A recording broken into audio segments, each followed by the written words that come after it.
बिस्मिल्लाहिर्रहमानिर्रहीम। अस्सलामुअलैकुम। MA92 news HD के साथ मैं हूं सना हुसैन। चलते हैं खबरों की जानिब। सदर पीपल्स पार्टी आज़ाद कश्मीर चौधरी मोहम्मद यासीन की रहाइश गाह पर अहम मुशावरती मुलाकातें।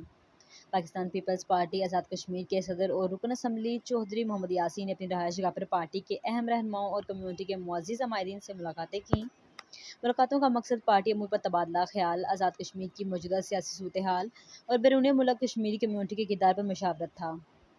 ज़राए के मुताबिक चौधरी मोहम्मद यासीन ने पार्टी कारकुनान को मुतहरिक रहने और अवामी मसाइल के हल करने के लिए अपना किरदार अदा करने की हिदायत की। शरीकान ने क़यादत पर मुकम्मल एतमाद का इजहार करते हुए आइंदा सियासी हिकमत अमली पर भरपूर ताउन का यकीन दिलाया। मुलाकातों का ये सिलसिला कई घंटे जारी रहा, जिसमें मुख्तलिफ तजावीज़ भी ज़ेर गौर आईं। चौधरी यासीन ने कहा कि पीपल्स पार्टी अवामी खिदमत की इल्मदार है और बैरून मुल्क कश्मीरियों के मसाइल को उजागर करने के लिए हर फॉर्म पर आवाज़ बुलंद की जाएगी। Bureau chief Mohammad Rashid Awan, MA92 news, Bagh Azad Kashmir. News studio से फिलहाल के लिए इतना ही। मज़ीद न्यूज़ अपडेट के लिए देखते रहिए MA92 न्यूज़ HD।